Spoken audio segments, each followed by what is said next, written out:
নমস্কাৰ সকলোকে মই গাঁও পঞ্চায়তৰ সচিব আপোনাৰ মই সকলোকে এই গাঁও সভাৰে আহাৰ বাবে স্বাগতম আৰু আহাৰ বাবে ধন্যবাদ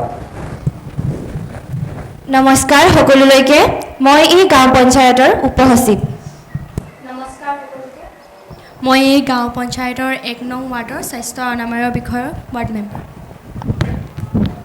নমস্কাৰ সকলোলৈকে মই এই গাঁও পঞ্চায়তৰ ২ নং ৱাৰ্ডৰ খেল আৰু সংস্কৃতি সমিতিৰ প্ৰধান নমস্কাৰ মই গাঁও পঞ্চায়তৰ শিক্ষা সমিতিৰ প্ৰধান নমস্কাৰ মই এখন গাঁও পঞ্চায়তৰ পৰিৱেশ সমিতিৰ প্ৰধান নমস্কাৰ মই এখন গাঁৱৰ কৃষি সহায়ক নমস্কাৰ মই এখন গাঁৱৰ এগৰাকী এনজিঅ কৰ্মী নমস্কাৰ মই এই গাঁও পঞ্চায়তৰ ৰোজগাৰ সহায়ক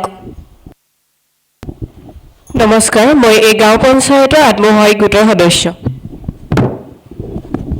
নমস্কাৰ মই এখন গাঁৱৰ বিদ্যালয়ৰ প্ৰধান শিক্ষয়িত্ৰী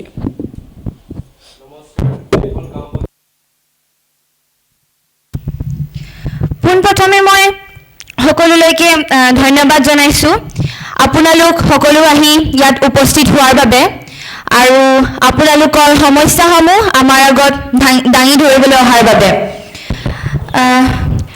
ইতিমধ্যে সকলোৱে নিজৰ নিজৰ পৰিশ্ৰমসমূহ দাঙি ধৰিছে গতিকে মই এইখিনিতে আপোনালোকক আমাৰ সভাখনৰ অতিকৈ গুৰুত্বপূৰ্ণ অৰ্থাৎ আমাৰ মূল ব্যক্তিগৰাকীক আমাৰ সভাপতি মহোদয়ক আপোনালোকৰ আগত চিনাকি কৰি দিব বিচাৰিছোঁ আৰু নমস্কাৰ মই ভাবোঁ মোৰ পৰিচয় আপোনালোকৰ আগত দাঙি ধৰাৰ প্ৰয়োজন নাই যিহেতু মই যোৱা ৩টা বছৰে এই পঞ্চায়তৰ সভাপতি দায়িত্ব পালন কৰি আহিছোঁ মই পোনপ্ৰথমে আপোনালোকক ধন্যবাদ জনাইছোঁ যে আপোনালোকৰ উপস্থিতি ইয়াত দেখা পোৱাৰ বাবে আজি আমাৰ মাজত কেইবাজনো বিশেষ ব্যক্তি উপস্থিত আছে আমাৰ মাজত আছে আজি স্বাস্থ্য বিভাগৰ প্ৰধান আমাৰ মাজত আছে ক্ৰীড়া আৰু সাংস্কৃতিক বিভাগৰ প্ৰধান আৰু পৰিৱেশ সমিতিৰ প্ৰধান আমাৰ মাজত উপস্থিত আছে লগতে শিক্ষা বিভাগৰ প্ৰধানো আমাৰ মাজত উপস্থিত আছে কৃষি সহায়ক আছে আমাৰ মাজত আৰু ৰোজগাৰ সহায়ক আমাৰ মাজত আছে এই গাঁৱৰ প্ৰধান শিক্ষয়িত্ৰীও আমাৰ এই সভাত উপস্থিত আছে লগতে আত্মসহায়ক গোটৰ সদস্যও আমাৰ মাজত উপস্থিত আছে আজি আমি ইয়াত একলগ হোৱা এটাই প্ৰধান উদ্দেশ্য আমাৰ উদ্দেশ্যটো হৈছে যে এই পঞ্চায়তৰ ৰাইজৰ বহুতো সমস্যা সন্মুখীন হৈছে এই ৰাইজৰ সমস্যাসমূহৰ বিষয়ে ইয়াত এই সভাত আলোচনা কৰিম আৰু ইয়াতেই সেই সমস্যাসমূহৰ সমাধান উলিয়াব লাগিব যেনেধৰণে আমি যোৱা সভাসমূহত আলোচনা কৰা সমস্যাসমূহৰ সমাধান উলিয়াইছিলোঁ ঠিক তেনেদৰে আজিও সেই সমস্যাসমূহৰ সমাধান উলিয়াব লাগিব যাতে আগন্তুক দিনত অসমৰ নাম থকা গাঁওসমূহৰ ভিতৰত আমাৰ এই পঞ্চায়তৰ গাঁওসমূহেও স্থান পায় সেয়েহে পলম নকৰি আজি সভাখন আগবঢ়াই নিবলৈ মই আপোনালোকক অনুৰোধ জনাওঁ যে আপোনালোকৰ যোনসমূহ সমস্যা লৈ আপোনালোক ইয়াত উপস্থিত হৈছেহি সেই সমস্যাসমূহ আপোনালোক এজন এজনকৈ আমাৰ মাজত উপস্থাপন কৰে যেন ধন্যবাদ নমস্কাৰ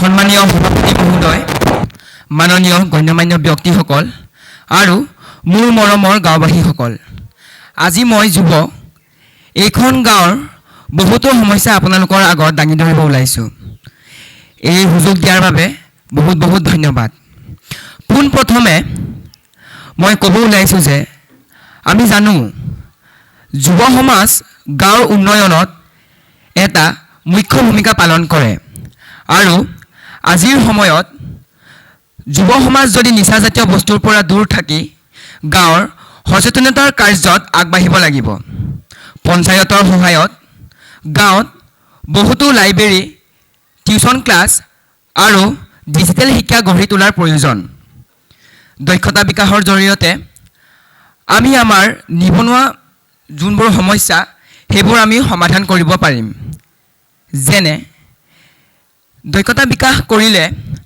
আমাৰ যোনবোৰ যুৱক তেওঁলোকে নিজৰ ব্যৱসায় আৰম্ভ কৰিব পাৰিব। খেল আৰু খেলা ধূলাৰ কাৰণে আমাৰ গাঁওখনত এটা খেলপথাৰৰ বহুত প্ৰয়োজন আৰু আমাৰ গাঁওখনত বিভিন্ন ধৰণৰ ক্ৰীড়া অনুষ্ঠান আয়োজন কৰি যুৱকক আমি উৎসাহিত কৰিব পাৰিম। অৱশেষত মই মোৰ বক্তব্য এয়াই কৈ সামৰণি মাৰিব খুজিছোঁ যে যুৱ সমাজ যদি গাঁৱৰ উন্নয়নত সক্ৰিয়ভাৱে ভূমিকা পালন কৰে তেতিয়া আমাৰ গাঁও হ'ব শিক্ষিত, দক্ষ, উন্নত আৰু নিচামুক্ত। ধন্যবাদ।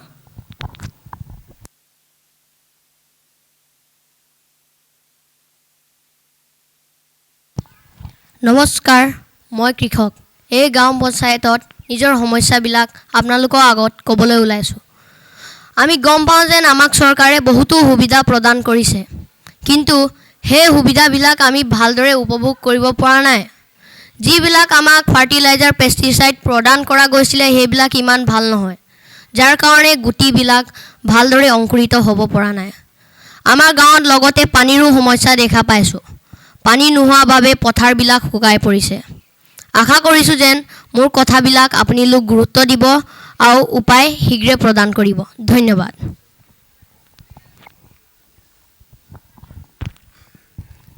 নমস্কাৰ।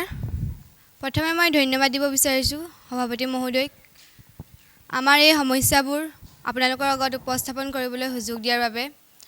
মই প্ৰথমে ক'ব বিচাৰিছোঁ, মোৰ দৰে বহুতো বয়সস্থ মহিলাই এই সমস্যাত ভুগি আছে। ঘৰত থাকিব নোৱাৰা অৱস্থা হৈছে। যিমানেই দিন বাঢ়ি গৈছে ঘৰৰ অৱস্থা খুবেই বেয়া হৈ পৰিছে। আৰু আমি বিচাৰোঁ যে আমাৰো এনেকৈ ঘৰৰ লিষ্টত নাম আহে। দ্বিতীয়তে মই ক'ব বিচাৰিছোঁ, মোৰ ইমান বয়স হৈ গৈছে তথাপিও মই ইমান দিনে বৃদ্ধ পেঞ্চন পোৱা নাই। মোৰ দৰে বহুত আছে এনেকুৱা যোনে চৰকাৰে দিয়া বিনামূলীয়া আঁচনিৰ পৰা বঞ্চিত হৈ আছে। অনুৰোধ থাকিল সভাপতি মহোদয় ডাঙৰীয়ালৈ আমাৰ এই সমস্যাবোৰত যাতে এবাৰ চকু দিয়ে। ধন্যবাদ।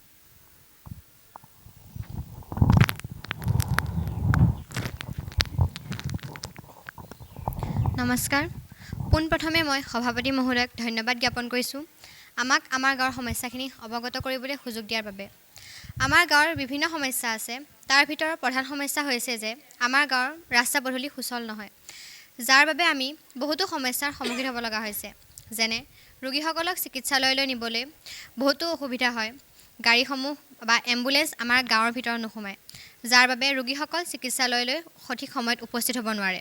তাৰ লগতে কিছু ছাত্ৰ ছাত্ৰীসকল নিজৰ বিদ্যালয়লৈ বা কলেজলৈ যাওঁতে বহুতো অসুবিধাৰ সন্মুখীন হ'ব লগা হয়। গাঁৱৰ ৰাস্তা পদূলি সুচল নোহোৱাৰ বাবে গাঁৱত বহুতো পথ দুৰ্ঘটনা হয়। আশা কৰোঁ যে মহোদয়ে এই সমস্যাৰ ওপৰত গুৰুত্ব দিয়ে আৰু ইয়াৰ ওপৰত অতি সোনকালে ব্যৱস্থা লয়। ধন্যবাদ।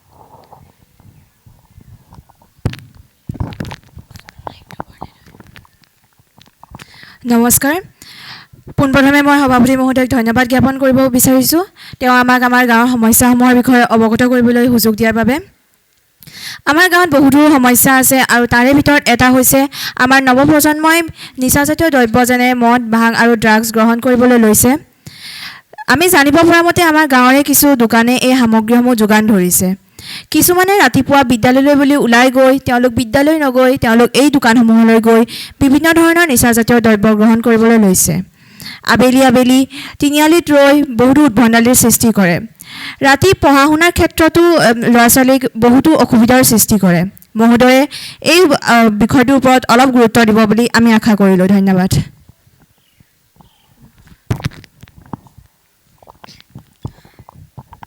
নমস্কাৰ। পোনপ্ৰথমে মই সভাপতি ডাঙৰীয়াক ধন্যবাদ জ্ঞাপন কৰিছোঁ। তেওঁ আমাক আমাৰ গাঁৱৰ সমস্যাসমূহ অৱগত কৰিবলৈ সুবিধা দিছে। আমাৰ গাঁৱৰ বিভিন্ন সমস্যাসমূহৰ ভিতৰত হৈছে আমাৰ পানীৰ ব্যৱস্থাটো ইমানো ভাল নহয়। কেইদিনমানৰ আগতে আমাৰ গাঁৱত পানীৰ টেপ বহোৱা হৈছিল। প্ৰথমতে সময়মতে পানী দিয়া হৈছিল যদিও এতিয়া লাহে লাহে পানী সময়মতে দিয়া হোৱা নাই। আমাৰ গাঁৱৰ বহুতৰ ঘৰতে দমকলৰ ব্যৱস্থা নাই, সেয়েহে তেওঁলোকে সেই পানীৰ টেপৰ ওপৰতে নিৰ্ভৰ কৰে আৰু পানী সময়মতে নিদিয়াৰ বাবে তেওঁলোকে বহুতো সমস্যাৰ সন্মুখীন হ'বলগীয়া হৈছে। সেয়েহে মই মহোদয়ক অনুৰোধ কৰিম যে তেওঁ আমাৰ গাঁৱৰ পানীৰ সমস্যাটি ভাল কৰে। ধন্যবাদ।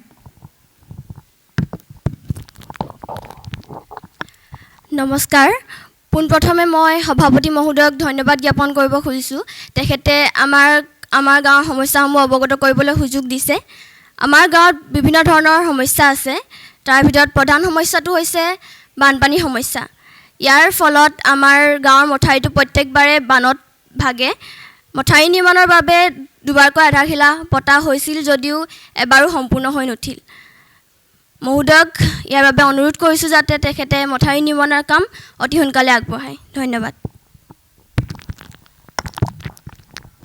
নমস্কাৰ সন্মানীয় সভাপতি মহোদয় পঞ্চায়তৰ সদস্যবৃন্দ আৰু গাঁওবাসীসকল পোনপ্ৰথমে মই সভাপতি মহোদয়ক ধন্যবাদ জ্ঞাপন কৰিছোঁ যে তেওঁ আমাক আমাৰ সমস্যাসমূহ অৱগত কৰিবলৈ সুযোগ দিয়াৰ বাবে মই এখন বিদ্যালয়ৰ এগৰাকী অভিভাৱক সমিতিৰ সদস্য আৰু মই আমাৰ বিদ্যালয়খনৰ অভিযোগসমূহ হৈছে যে আমাৰ বিদ্যালয়খনত শিক্ষক শিক্ষয়িত্ৰীসকল সময়মতে উপস্থিত নহয় দেৰিকৈ উপস্থিত হয় সেইবাবে আমাৰ ছাত্ৰ ছাত্ৰীসকলৰ পঢ়াত অসুবিধা হয় আৰু দ্বিতীয়তে যি আমাৰ মধ্যাহ্ন ভোজনৰ ব্যৱস্থা আছে দুপৰীয়া সেই মধ্যাহ্ন ভোজন উন্নত মানৰ নহয় অতি নিম্নমানৰ বনোৱা হয় আৰু আমাৰ বিদ্যালয় শৌচালয় চাফ চিকুণকৈ নাথাকে সেইবাবে ছাত্ৰ ছাত্ৰী অসুবিধাত পৰিব লগা হয় আৰু আমাৰ যিটো ইংৰাজী বিষয় আছে সেই ইংৰাজী বিষয়টোক শিক্ষক শিক্ষয়িত্ৰীসকলে ভালদৰে গুৰুত্ব নিদিয়ে সেইসমূহৰ ভিতৰত আপোনাক চকু দিবলৈ অনুৰোধ জনোৱা হ'ল ধন্যবাদ নমস্কাৰ সকলোলৈকে মই গাঁওখনৰ অংগনবাদী কৰ্মী মোক মোৰ সমস্যাৰ কথা অৱগত কৰিব দিয়াৰ বাবে মই সভাপতি মহোদয়ক ধন্যবাদ জ্ঞাপন কৰিছোঁ মই এগৰাকী অংগনবাদী কৰ্মী হিচাপে বহুতো অসুবিধাৰ সন্মুখীন হৈছোঁ তাৰ ভিতৰত মোৰ প্ৰথম সমস্যা এইটো যে যিহেতু আমাৰ গাঁৱত শিশু সংখ্যা বৃদ্ধি পাইছে সেইবাবে আমাৰ অংগনবাদী কেন্দ্ৰটো সৰু হৈ পৰিছে আৰু পুৰণাও হৈছে সেইবাবে সভাপতি মহোদয়লৈ মোৰ বিনম্ৰ অনুৰোধ যে অতি শীঘ্ৰেই আমাৰ কেন্দ্ৰটো পুনৰ নিৰ্মাণ কৰাৰ ব্যৱস্থা কৰে মোৰ দ্বিতীয় সমস্যাটো হৈছে ৰাস্তাৰ অসুবিধা আমাৰ গাঁৱৰ ৰাস্তা পদূলি বেয়া হোৱাৰ বাবে বাৰিষা কালত শিশুসকল আমাৰ কেন্দ্ৰলৈ আহিবলৈ বহুতো অসুবিধাৰ সন্মুখীন হয় সেইবাবে ৰাস্তা পকীকৰণৰ ব্যৱস্থা কৰিব লাগে মোৰ তৃতীয় সমস্যা এইটোৱে যে আপোনালোকে জানেই যিহেতু আমি খেলৰ জৰিয়তে শিক্ষাদান দিওঁ তাৰ বাবে আমাৰ শিক্ষাৰ সামগ্ৰী দৰকাৰ হয় কিন্তু তাৰ ছাপ্লাই এতিয়ালৈকে আমাৰ কেন্দ্ৰত পোৱাহি নাই তাৰ উপৰিও খোৱা বস্তু ছাপ্লাই সোনকালে নোহোৱাৰ বাবে আমি শিশু আৰু গৰ্ভৱতী মহিলাসকলক সময়মতে খাদ্য প্ৰদান কৰিব নোৱাৰোঁ মই আৰু এটা সমস্যা আমাৰ গাঁৱত দেখিছোঁ যে বহুতো অভিভাৱকে তেওঁলোকৰ শিশুসকলক আমাৰ কেন্দ্ৰলৈ নপঠিয়ায় মই গৈ দুজনমানক সোধাত তেওঁলোকে বহুতো অভিযোগ দাঙি ধৰে শেষত মোৰ সভাপতি মহোদয়লৈ এই বিনম্ৰ অনুৰোধ যে তেওঁ মোৰ সমস্যাকেইটা কিবা এটা সমাধান উলিয়ায় ধন্যবাদ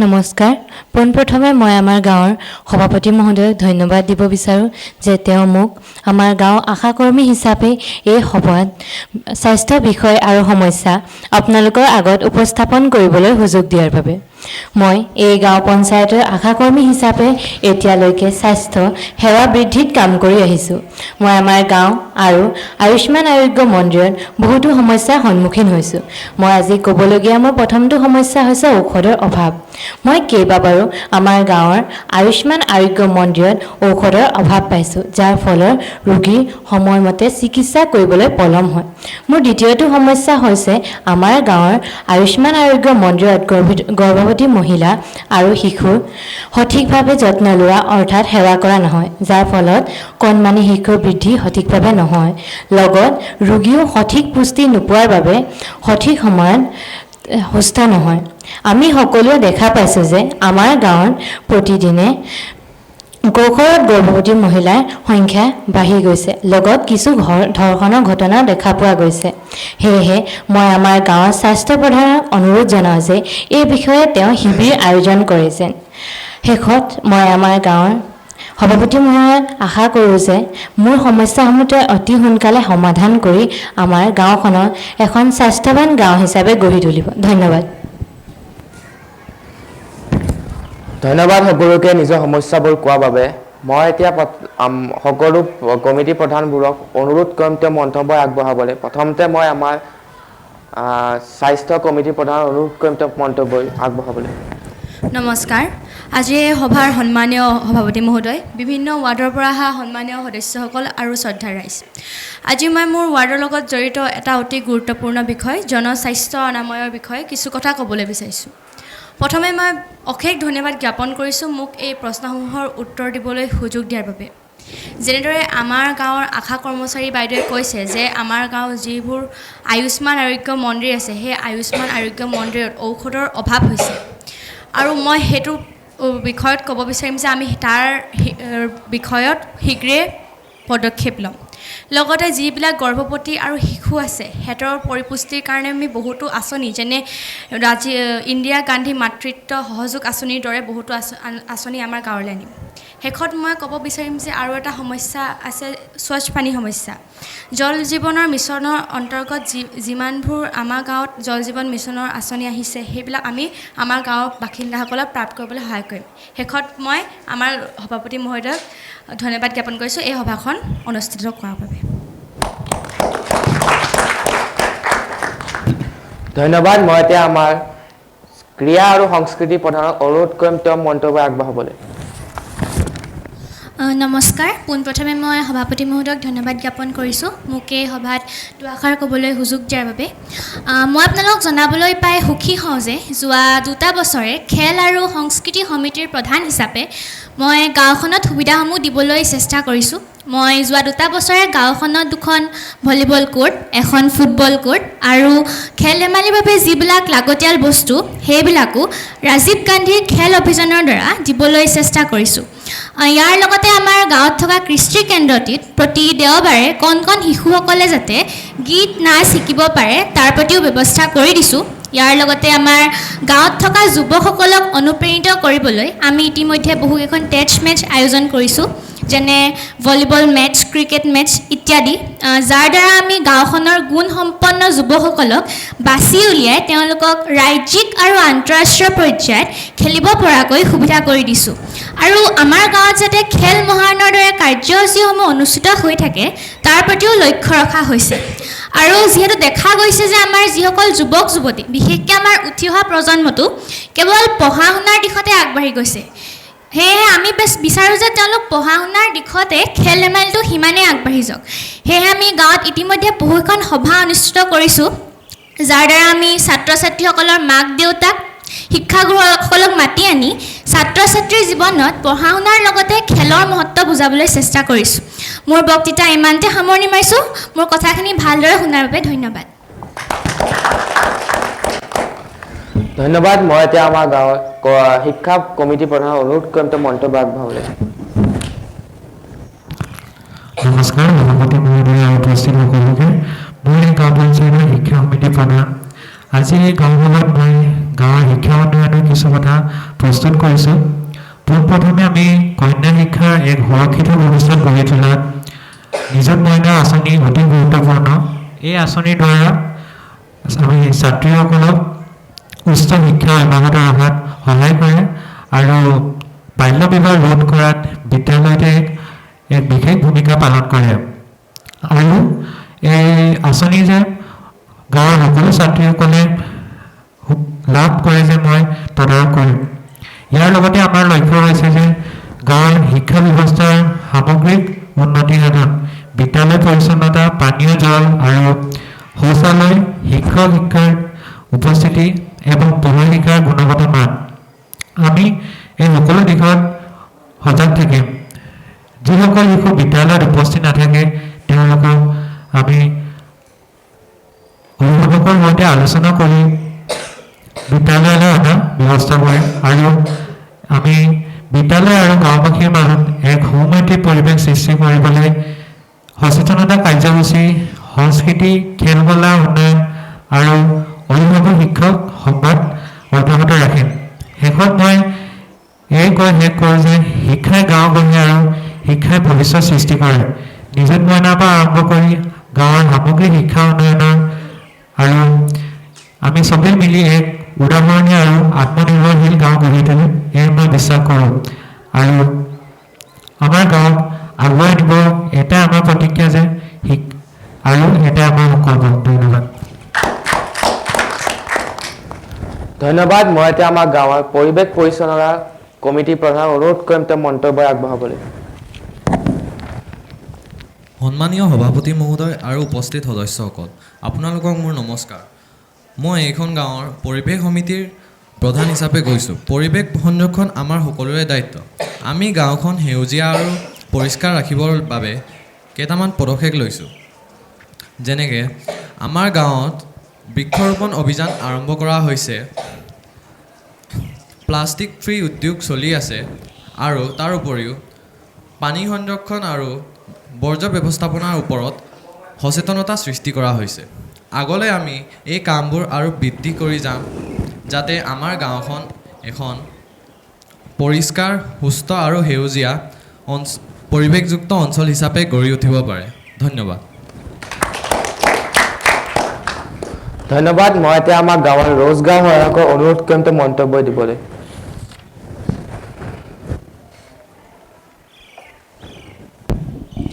নমস্কাৰ পঞ্চায়তৰ সভাপতি মহোদয়, পঞ্চায়তৰ বিভিন্ন সদস্যবৃন্দ আৰু গাঁওবাসীসকল। মই পোনপ্ৰথমে ধন্যবাদ জনাব বিচাৰিছোঁ আমাৰ এই গাঁও সভাখনৰ সভাপতি মহোদয়ক মোক এই সভাত দুআষাৰ ক'বলৈ সুযোগ দিয়াৰ বাবে। আমি এই সভাত দেখিবলৈ পাইছোঁ যে আমাৰ গাঁওবাসীসকল বিভিন্ন সমস্যাৰ সন্মুখীন হৈছে। মই এই সভাত উপস্থাপন কৰা নিবনুৱা সমস্যা সমাধানৰ বাবে আমাৰ হাতত উপলব্ধ থকা আঁচনিসমূহ গাঁওবাসীৰ আগত চিনাকি কৰি দিবলৈ লৈছোঁ। আমাৰ মাজত উপলব্ধ আছে মহাত্মা গান্ধীৰ ৰাষ্ট্ৰীয় গ্ৰামীণ ৰোজগাৰ গ্যাৰাণ্টি আইন 2005। এই আইনৰ যোগেদি প্ৰতিজন বয়স্ক লোকক 100 দিনৰ বাবে মানৱীয় কামৰ জৰিয়তে নিয়োগ কৰা হয়। আমাৰ মাজত এনেকুৱা কিছুমান আঁচনি আছে যাৰ জৰিয়তে আমি আমাৰ গাঁৱত বিভিন্ন প্ৰশিক্ষণ শিবিৰ আয়োজন কৰি গাঁওবাসীক বিভিন্ন বিষয়ত প্ৰশিক্ষণ দি তেওঁলোকৰ দক্ষতা বিকাশ স্বাৱলম্বন নিশ্চিত কৰিব পাৰোঁ। তেনেকুৱা কিছুমান আঁচনি হ'ল দীনদয়াল উপাধ্যায় গ্ৰামীণ কৌশল যোজনা, দীনদয়াল অন্ত্যোদয়, গ্ৰাম্য স্বনিয়োজিত প্ৰশিক্ষণ প্ৰতিষ্ঠান। আমাৰ মাজত উপলব্ধ আছে প্ৰধানমন্ত্ৰী গ্ৰাম চড়ক যোজনা। এই যোজনাৰ অন্তৰ্গত আমাৰ গাঁৱৰ যি ৰাস্তা পদূলি নিৰ্মাণ কৰা হয়, সেই নিৰ্মাণ কাৰ্যত আমি বাহিৰৰ পৰা মানুহ নলৈ আমাৰ গাঁৱৰ যি নিবনুৱা আছে তেওঁলোকক সেই কামটোত নিয়োগ কৰি কিছু সংখ্যক নিবনুৱাৰ হাৰ কম কৰা হ'ব আৰু আমাৰ গাঁওবাসীসকলৰ আৰ্থিক সহায় হ'ব বুলি মই ভাবোঁ। আমাৰ মাজত চৰকাৰে এটা নতুন আঁচনি উপলব্ধ কৰাইছে। সেই আঁচনিটো হ'ল মুখ্যমন্ত্ৰীৰ জীৱন প্ৰেৰণা আঁচনি। এই আঁচনিৰ জৰিয়তে আমাৰ যিসকল স্নাতক শিক্ষাৰ্থী আছে সেই শিক্ষাৰ্থীসকল বিভিন্ন প্ৰশিক্ষণ পৰীক্ষাৰ বাবে প্ৰস্তুতি কৰি থকা সময়ত তেওঁলোকক এটা বছৰৰ কাৰণে প্ৰতি মাহে 2500 টকাকৈ প্ৰদান কৰি তেওঁলোকক আৰ্থিক সহায় প্ৰদান কৰা হ'ব। আমাৰ মাজত উপলব্ধ আছে অটল আত্মসংস্থাপন যোজনা। এই যোজনাৰ জৰিয়তে আমাৰ গাঁওবাসীসকলক স্বনিয়োজিত উদ্যোগ আৰম্ভ কৰিবলৈ সহায় কৰিব। মই ভাবোঁ এই চৰকাৰৰ আঁচনিসমূহ আমাৰ গাঁওবাসীৰ মাজলৈ নি আমি আমাৰ নিবনুৱাৰ হাৰ কম কৰিব পাৰিম আৰু গাঁওবাসীক আৰ্থিক সহায় কৰিব পাৰিম। ভৱিষ্যতে এই আঁচনিসমূহ আমাৰ গাঁওবাসীৰ মাজলৈ লৈ যাবলৈ মই চেষ্টা কৰিম। সময়ৰ প্ৰতি লক্ষ্য ৰাখি ইয়াকে কৈ মই মোৰ বক্তব্য সামৰণি মাৰিছোঁ। ধন্যবাদ। ধন্যবাদ। মই এতিয়া আমাৰ গাঁৱৰ কৃষি সহায়কক অনুৰোধ কৰিম তেওঁ মন্তব্য আগবঢ়াবলৈ।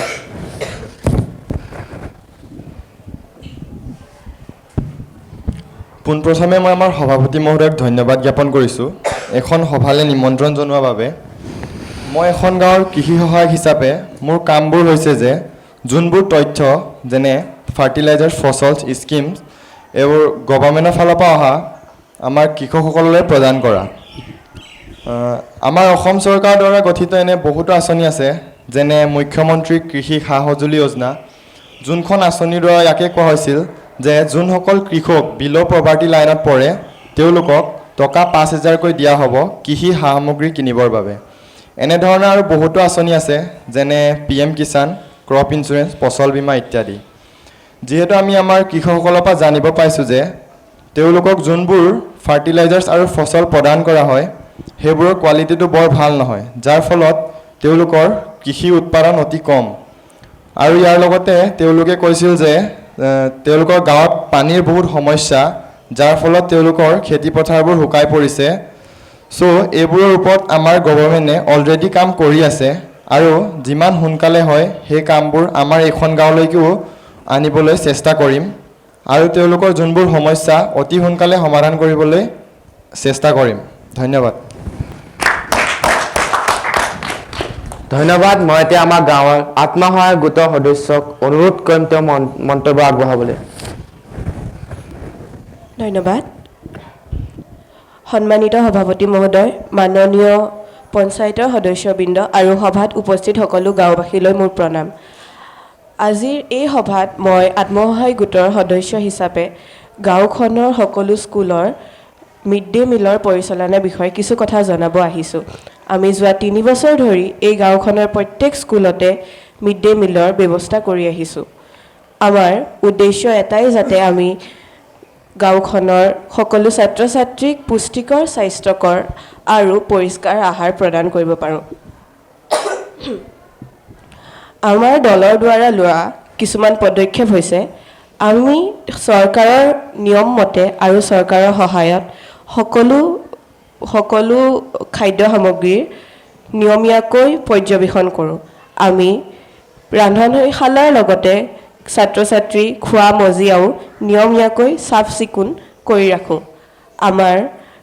আমি যিমান পাৰোঁ সিমান সামগ্ৰী গাঁৱৰ কৃষকৰ লগতে গাঁৱৰ দোকানৰ পৰাই কিনো, যাতে গাঁওখনৰ অৰ্থনৈতিক দিশতো আমি কিছু সহায় কৰিব পাৰোঁ। আমাৰ মধ্যাহ্ন ভোজনৰ ব্যৱস্থা গাঁওখনত কৰাৰ পৰা গাঁওখনৰ ছাত্ৰ ছাত্ৰীবিলাকৰো স্কুলত উপস্থিতি বাঢ়িছে। মই সভাপতি মহোদয়ক ধন্যবাদ জনাইছোঁ আৰু মোৰ বক্তব্য সামৰণি মাৰিছোঁ। ধন্যবাদ। মই এতিয়া আমাৰ প্ৰধান শিক্ষয়িত্ৰীক অনুৰোধ কৰিম তেওঁ মন্তব্য আগবঢ়াবলৈ।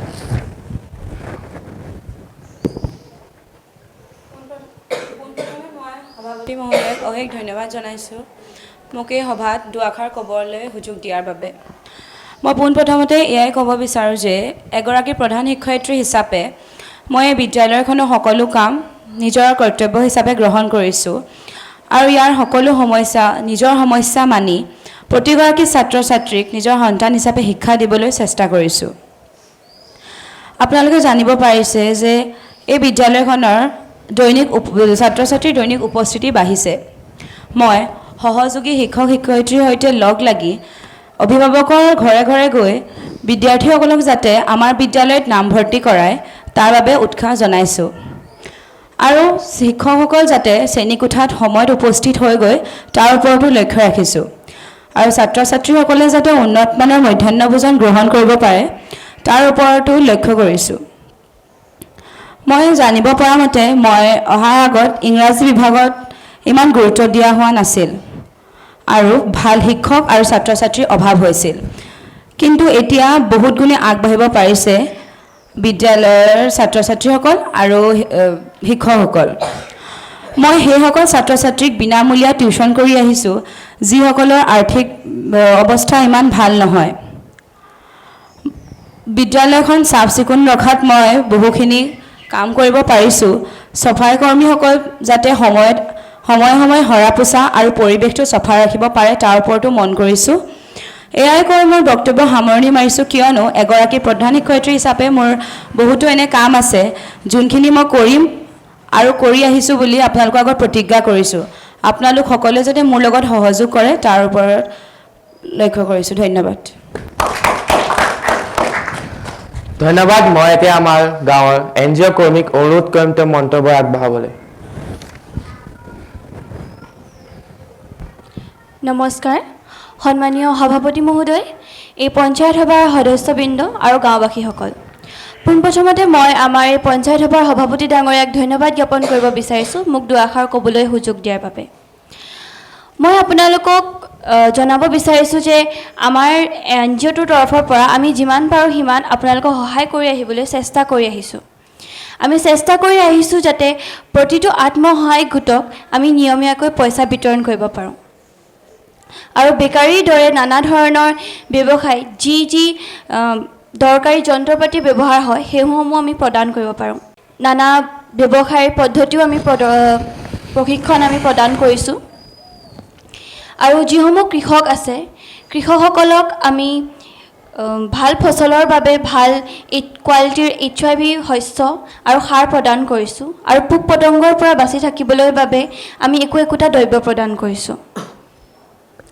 আমি আপোনালোকক জনাব বিচাৰিছোঁ যে আমাৰ NGOটোৰ তৰফৰ পৰা যিসকল বয়োজ্যেষ্ঠ বিকলাংগ লোক আছে দৰিদ্ৰ সীমাত যিসকল বান্ধ খাই আছে সেইসকলক আমি সময়ে সময়ে প্ৰয়োজন অনুসৰি সহায় কৰি আহিছোঁ আৰু বানপানীৰ সময়ত বানপীড়িত লোককো খাদ্য আৰু বাসগৃহৰ যোগান ধৰি আমি তেওঁলোকক সহায় কৰি আহিছোঁ আৰু যিসমূহ শিশু কিশোৰী গৰ্ভৱতী বয়োজ্যেষ্ঠ বিকলাংগ লোক আছে সেইসকলক আমি আমাৰ NGOটোৰ তৰফৰ পৰা বিনামূলীয়া চিকিৎসা প্ৰদান কৰি আহিছোঁ। মই আপোনালোকক জনাবলৈ পাই অতি সুখী হৈছোঁ যে আমাৰ গাঁৱৰ যিসমূহ ভিতৰুৱা অঞ্চল আছে সেইসমূহত আমি মহিলাসকলৰ বাবে বয়নশিল্পৰ দৰে অন্যান্য প্ৰশিক্ষণ প্ৰদান কৰি আহিছোঁ যাতে আমাৰ বাই ভনীসকল সেই প্ৰশিক্ষণৰ পৰা লাভালাভ হৈ নিজৰ জীৱনত স্বাৱলম্বী হ'ব পাৰে আৰু নিজৰ উপাৰ্জন নিজে উলিয়াব পাৰে আৰু যিসমূহ অঞ্চল বাছি থাকি গৈছে সেইসমূহতো আমি এই প্ৰশিক্ষণ চলিত ৰাখিম বুলি আপোনালোকক কথা দিছোঁ আৰু ইয়াকে কৈ মই মোৰ বক্তব্য সামৰণি মাৰিছোঁ। শেষত মই আপোনালোকক আকৌ এবাৰ ক'ব বিচাৰিছোঁ যে আপোনালোকৰ সহযোগিতাই আমাৰ সাহস আৰু আপোনালোকে সহযোগ কৰি গ'লে আগন্তুক দিনত আমি আপোনালোকক সহায় কৰি যাবলৈ সক্ষম হ'ম। ধন্যবাদ। ধন্যবাদ সকলো প্ৰধানবোৰক নিজৰ মন্তব্য দিয়াৰ বাবে। পুনৰ এবাৰ মই সকলোকে ধন্যবাদ জনাইছোঁ। আপোনালোকে আপোনালোকৰ সমস্যাসমূহ আমাৰ আগত ক'লে আমি আপোনালোকৰ মুখৰ পৰা জানিব পাৰিছোঁ যে আমাৰ ৰাইজে বহুখিনি সমস্যাৰ সন্মুখীন হ'ব লগা হৈছে আৰু আপোনালোকেও জানিব পাৰিছে যে আমাৰ ৱাৰ্ডৰ সদস্যসকলে বহুখিনি সমস্যাৰ সমাধান কৰিছে। এতিয়া মই আপোনালোকৰ আগত এনেকুৱা এজন ব্যক্তিক চিনাকি কৰাই দিব বিচাৰিছোঁ যিজন ব্যক্তিয়ে বহু আগৰে পৰা এতিয়ালৈকে বহুখিনি সমস্যাৰ সমাধান কৰি আহিছে। গাঁৱৰ বহুখিনি এনে ব্যক্তি আছিল যিসকলে পকী ঘৰ পোৱা নাছিল। তেওঁ সেইসকল ব্যক্তিক পকী ঘৰ একোটাকৈ প্ৰদান কৰাত চৰকাৰৰ সহযোগত বহুখিনি সহায় আগবঢ়াই থৈছে। লগতে আমাৰ গাঁৱৰ বিদ্যালয়সমূহ পকীকৰণ কৰোৱাটো তেখেতৰ বহুখিনি অৱদান আছে। লগতে তেখেতে শিক্ষা দীক্ষাৰ ফালৰ পৰা আগবাঢ়িব নোৱাৰা ছাত্ৰ ছাত্ৰীসকলক বিনামূলীয়াকৈ টিউশ্যন দিয়াত সহায় কৰিছে। যিসকল ছাত্ৰ ছাত্ৰী মেধাৱী হয় লগতে তেওঁলোকৰ পইচাত বহুখিনি অসুবিধা পাইছে আৰ্থিকভাৱে বহুখিনি তেওঁলোক আগবঢ়া নহয় তেওঁলোককো তেখেতে চৰকাৰৰ সহযোগত বহুখিনি পইচাৰ সা সুবিধা কৰি দিছে। গাঁৱৰ বহুখিনি পানীৰ সমস্যাও তেখেতে সমাধান কৰিছে। যোৱা বছৰ বানপানীৰ সমস্যাত তেখেতে গাঁৱৰ যোনসকল ব্যক্তিয়ে সেই সমস্যাৰ সন্মুখীন হ'ব লগা হৈছিলে তেওঁলোকক বানপানীৰ সাহায্যৰ লগতে ঘৰ তেখেতে এনেদৰে বহুতখিনি সহায় আগবঢ়াইছে। চৰকাৰৰ সহযোগতেই হওক বা আমাৰ সভাপতি মহোদয়ৰ লগত লগ লাগিয়ে হওক তেখেতে বহুখিনি সহায় আপোনালোকলৈ আগবঢ়াই থৈছে। তেওঁ ইতিমধ্যে আমাৰ সভাত আহি উপস্থিত হৈছেহি। তেখেতক মই মঞ্চলৈ আদৰণি জনাইছোঁ আৰু মই অনুৰোধ কৰিছোঁ যে সভাপতি মহোদয়ে তেখেতক এখনি ফুলাম গামোচাৰে আদৰণি জনায় আৰু তেখেতে দুআষাৰ ব্যক্ত কৰে। তেখেতৰ নাম হৈছে শ্ৰী হৰেণ কলিতা। মই তেখেতক আদৰণি জনাইছোঁ মঞ্চলৈ আহিবলৈ।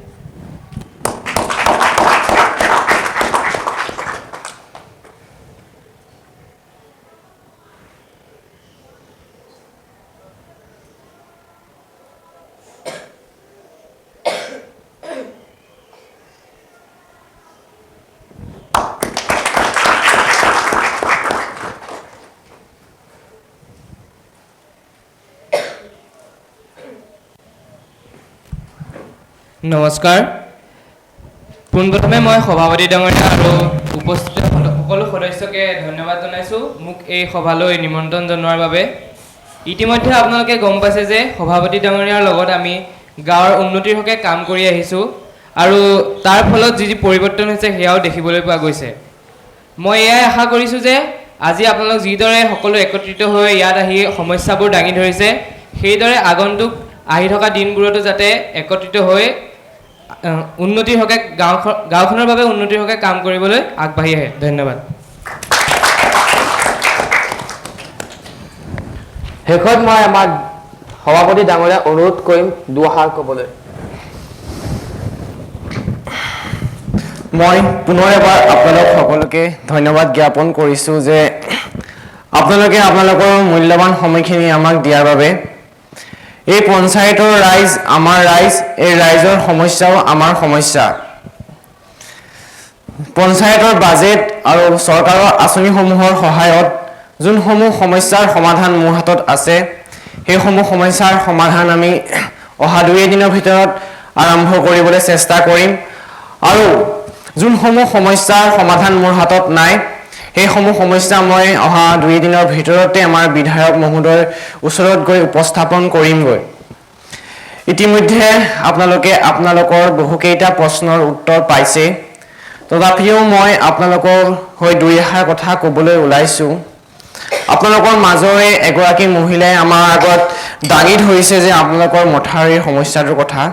এইটো এটা গুৰুত্ব দিবলগীয়া সমস্যা, যিহেতু মথাউৰিটোৱে এই 2খন গাঁৱৰ যোনটো যোগাযোগ যাতায়াতৰ ব্যৱস্থা সবল কৰি ৰাখিছিল সেই মথাউৰিটো ইতিমধ্যে বানে খহাই লৈ গৈছে।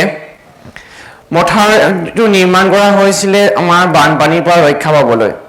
বানপানী হৈছে আমাৰ প্ৰাকৃতিক দুৰ্যোগ য'ত আমাৰ হাত নাই, কিন্তু চৰকাৰে যিমানখিনি ধনৰাশি আমাক সেই মথাউৰিটো নিৰ্মাণ কৰিবলৈ দিছিল সেই ধনৰাশি বহুত কম আছিল, সেয়েহে আমি এটা সবল মথাউৰি নিৰ্মাণ কৰিব নোৱাৰিলোঁ। কিন্তু মই এইবাৰ আমাৰ বিধায়ক মহোদয় অনুৰোধ জনাম যে মথাউৰি নিৰ্মাণৰ নামত যিমানখিনি ধনৰাশি আহে সেই ধনৰাশিটো অলপ বঢ়াই দিয়ে যাতে আমি গাঁৱত এটা সবল মথাউৰি নিৰ্মাণ কৰিব পাৰোঁ। তাৰ পাছত আমাৰ এগৰাকী মহিলাই আমাৰ আগত উপস্থাপন কৰিছে যে আমাৰ নৱপ্ৰজন্মৰ যোন উঠি অহা প্ৰজন্মই নিচাযুক্ত দ্ৰব্য যেনে মদ ভাং সেইবোৰত হাত দিছে। এইটো এটা সঁচাই দুখ লগা কথা, কাৰণ নৱপ্ৰজন্ম হৈছে আমাৰ ভৱিষ্যত। যদি এই নৱপ্ৰজন্মই এতিয়া ইমান সৰু বয়সতে এনেধৰণৰ কাৰ্যত লিপ্ত হয় তেন্তে আমাৰ ভৱিষ্যতটো অতিকে অন্ধকাৰ। সেয়েহে মই আপোনালোকক কথা দিছোঁ যে যোনসমূহ দোকানীয়ে এনেধৰণৰ দ্ৰব্যসমূহ যোগদান ধৰিছে তেওঁলোকৰ ওপৰত উচিত তদন্ত হ'ব আৰু উচিত শাস্তিও তেওঁলোকক প্ৰদান কৰা হ'ব। আৰু লগতে আমাৰ শিক্ষক মহোদয়া আৰু গাঁৱৰ মাতৃ পিতৃসকলক মই অনুৰোধ জনাওঁ যে আপোনালোকে আপোনালোকৰ ল'ৰা ছোৱালীক ভাল সংস্কাৰ দিয়ক যাতে এনেধৰণে সৰু কম বয়সতে এনেধৰণৰ কাৰ্যত লিপ্ত নহয়। আমাৰ যোনখন চৰকাৰ আছে সেই চৰকাৰখন আপোনালোকৰ। চৰকাৰে ইতিমধ্যে বহুতো কাম আপোনালোকৰ হৈ কাম কৰি আহিছে, আগন্তুক দিনতো কাম কৰি যাব। চৰকাৰে বহুতো আঁচনি আপোনালোকৰ বাবে নিৰ্মাণ কৰিছে। মই আজি আমাৰ ডাটা এন্ট্ৰি অপাৰেটৰৰ সহায়ত আপোনালোকক সেই আঁচনিসমূহৰ বিষয়ে চিনাকি কৰাই দিব বিচাৰিছোঁ। মোৰ লক্ষ্য এইটোৱে হৈছে যে চৰকাৰৰ যোনসমূহ আঁচনি আছে এই আঁচনিসমূহৰ উদ্দেশ্য হৈছে যে গাঁৱৰ ৰাইজে সেই আঁচনিসমূহ লাভ কৰক আৰু নিজৰ নিজৰ গাঁওসমূহ উন্নত কৰি তোলাত সহায় কৰক। সেয়েহে মই আপোনালোকক চিনাকি কৰি দিব বিচাৰিছোঁ আমাৰ চৰকাৰে নিৰ্মাণ কৰা আঁচনিসমূহ। মই প্ৰথমখন আঁচনি আপোনালোকৰ মাজলৈ চিনাকি কৰাই দিব বিচাৰিছোঁ। প্ৰথমখন আঁচনি হৈছে অৰুণোদয় আঁচনি, যিহেতু আপোনালোকে সকলোৱে জ্ঞাত এই আঁচনিখনৰ বিষয়ে। এই আঁচনিখনৰ উদ্দেশ্যটো এইটোৱে হৈছে যে গাঁৱৰ যিসকল মহিলা আছে যাৰ পৰিয়ালত কোনো চাকৰি নাই, যাৰ ইনকাম চ'ৰ্চটো বহুত কম হয়, তেনে মহিলাগৰাকীসকলক প্ৰতি মাহে এটা ধনৰাশি চৰকাৰে আপোনালোকক প্ৰদান কৰি আহিছে। ইতিমধ্যে যে সুখৰ কথাটো এইটো যে ইতিমধ্যে আমাৰ পঞ্চায়তৰ 182 গৰাকী মহিলাই এই আঁচনি লাভ কৰি আহিছে আৰু আগন্তুক দিনত মই এই সভাতে আপোনালোকক কথা দিছোঁ যে অহা 2 মাহৰ ভিতৰত এই যোনটো সংখ্যা 182 গৰাকী মহিলা সংখ্যা এই সংখ্যাটো বৃদ্ধি কৰি 212 গৰাকীলৈ মই লৈ যাম।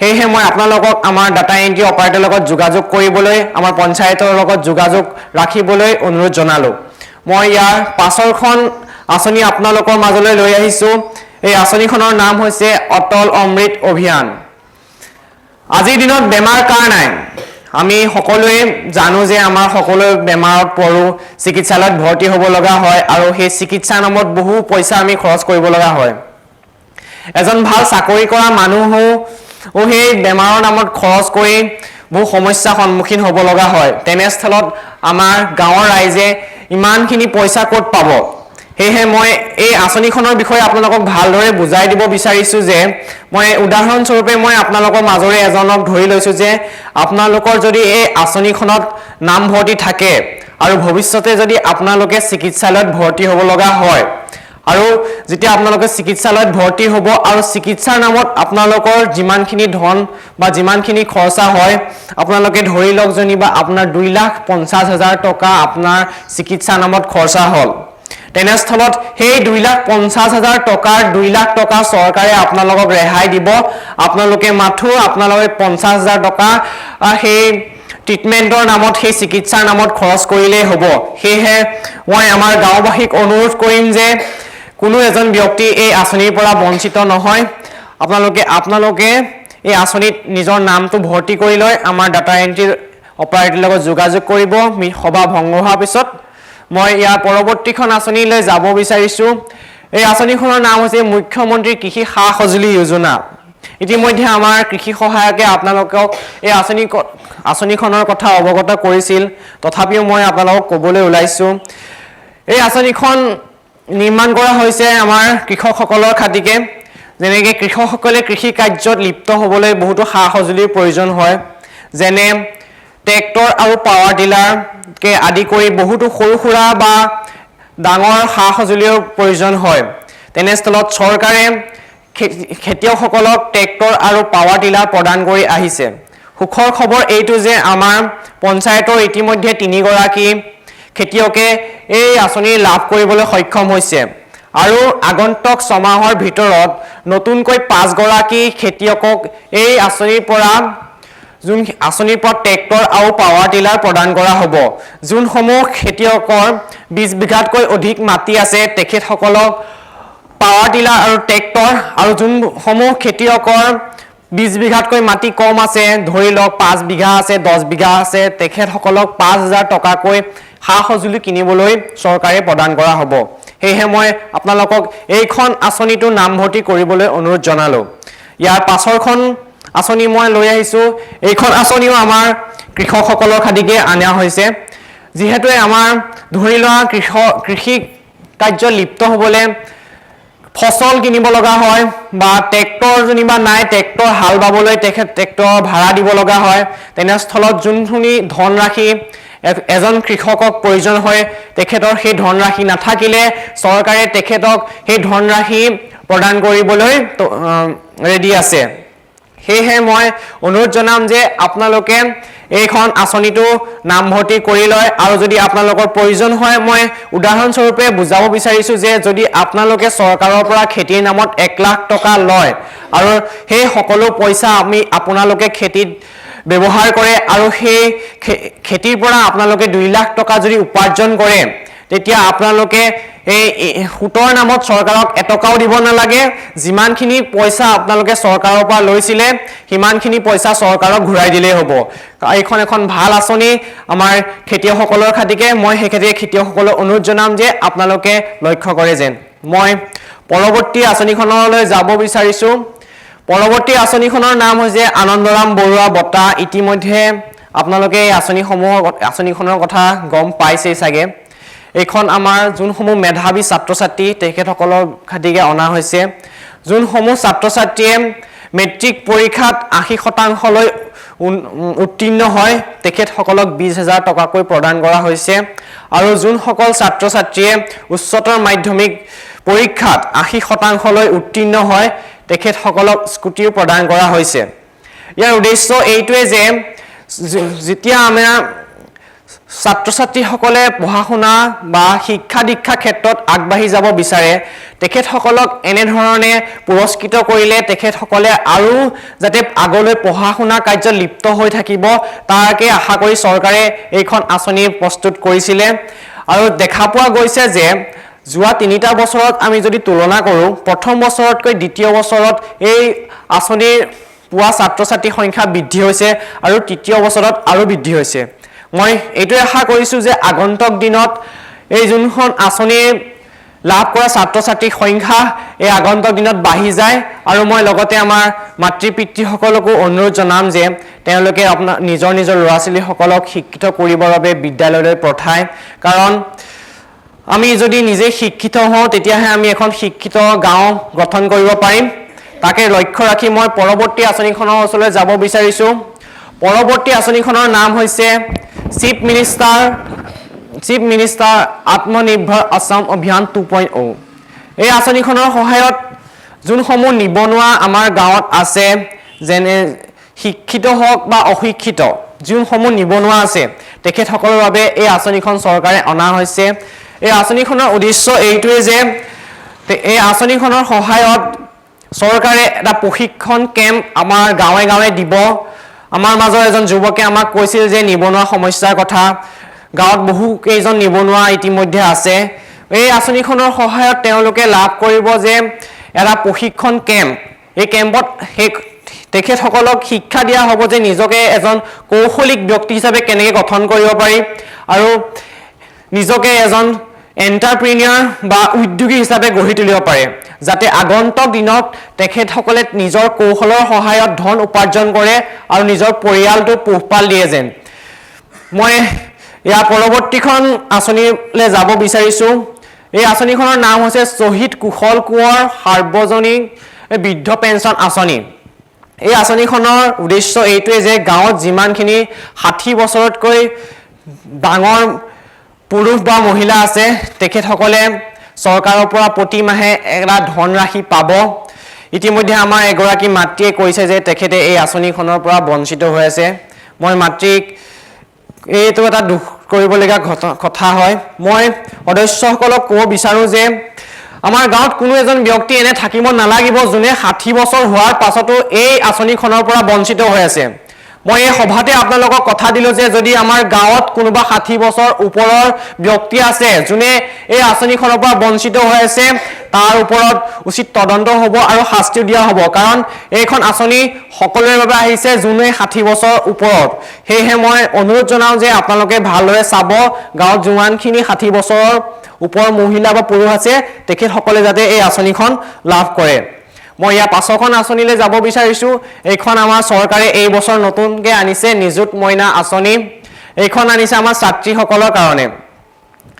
ছাত্ৰীসকল যোনে একাদশ শ্ৰেণীৰ ছাত্ৰী আৰু স্নাতক ডিগ্ৰী প্ৰথম ছেমিষ্টাৰৰ যোনখিনি ছাত্ৰী আছে তেখেতসকলক চৰকাৰে প্ৰতি মাহে এটা ধনৰাশি দি আছে ইয়াৰ উদ্দেশ্যটো এইটোৱে হৈছে যে আমি দেখা পোৱা গৈছে যে ছাত্ৰীসকলে মেট্ৰিক বা 10ম শ্ৰেণীৰ পৰীক্ষা পাছ কৰি নিজৰ শিক্ষা সমাপ্ত কৰে এইটো এটা বহুত দুখ লাগিবলগীয়া ঘটনা হয় কাৰণ আমি জানো যে বোলে মাতৃ শিক্ষিত হ'লেহে পৰিয়ালটো শিক্ষিত হয় তেনেস্থলত চৰকাৰে সেই ছাত্ৰীসকলৰ যোন শিক্ষা ক্ষেত্ৰ সেই শিক্ষা ক্ষেত্ৰটো জাৰি ৰাখিবলৈ চৰকাৰে এই আঁচনিখন নিৰ্মাণ কৰি তুলিছে সেয়েহে মই আমাৰ মাতৃ পিতৃসকলক অনুৰোধ জনাম যে আপোনালোকৰ ছোৱালী কেইজনীক বিদ্যালয়লৈ পঠাই 10ম শ্ৰেণী শেষ কৰিয়ে যাতে ঘৰতে ৰাখি নথয় তাৰ পৰৱৰ্তী পৰ্যায়লৈ যাতে চৰকাৰে যেনেকৈ আপোনালোকৰ পৰা আশা কৰিছে আপোনালোকে সেই চৰকাৰক সহায় কৰিব লগতে আমাৰ মাতৃসকল যদি শিক্ষিত হয় পৰিয়ালটো শিক্ষিত হয় ইতিমধ্যে মই ক'লোঁ মই পুনৰ এবাৰ আপোনালোকক কৈ দিছোঁ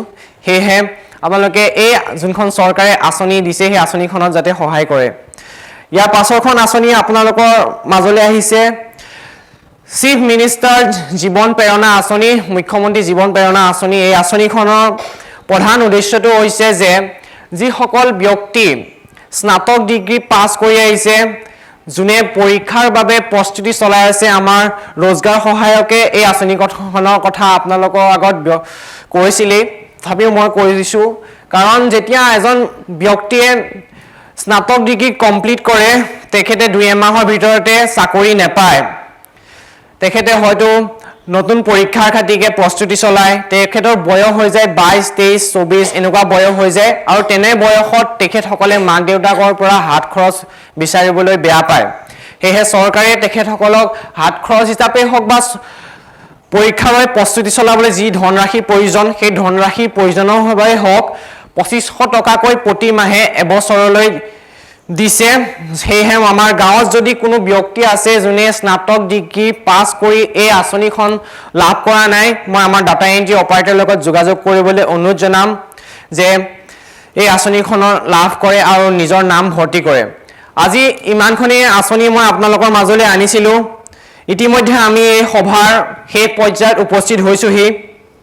মই তথাপিও আপোনালোকক আৰু এষাৰ কথা ক'ব বিচাৰোঁ যে চৰকাৰী আঁচনিসমূহৰ উপৰিও আমি আমাৰ গাঁওখন উন্নতিৰ পথত আগবঢ়াই নিবলৈ হ'লে আমি এটা কথা লক্ষ্য কৰিব লাগিব যে আমি আমাৰ গাঁওখন চাফ চিকুণ কৰি ৰখাটো। মই সকলোকে অনুৰোধ জনাওঁ যে আমাৰ এই চাফ চিকুণতা যোনটো প্ৰক্ৰিয়াটো জাৰি থাকে, প্ৰতি দেওবাৰে হওক বা প্ৰতি মাহেকৰ মূৰত 2 দিন হ'লেও আমি সকলো লগ হৈ নিজৰ গাঁওখন চাফ চিকুণ কৰি ৰাখিম, যাতে অসমৰ উন্নত মানৰ গাঁওসমূহৰ ভিতৰত বাৰে হওক চাফ চিকুণ গাঁওসমূহৰ ভিতৰতে হওক আমাৰ গাঁওসমূহে স্থান পায়। আৰু যদি আপোনালোকৰ আধাৰ কাৰ্ড হওক পান কাৰ্ড হওক তাত যদি কিবা শুধৰণি কৰিব লগা থাকে আমাৰ ডাটা এন্ট্ৰি অপাৰেটৰৰ লগত যোগাযোগ কৰিব পাৰিম সভাখন ভংগ হোৱাৰ পাছত। মই ইমানকে কৈ আজি এই সভাখন ইয়াতে ভংগ হ'ল বুলি ঘোষণা কৰিলোঁ। জয় হিন্দ, জয় আই অসম।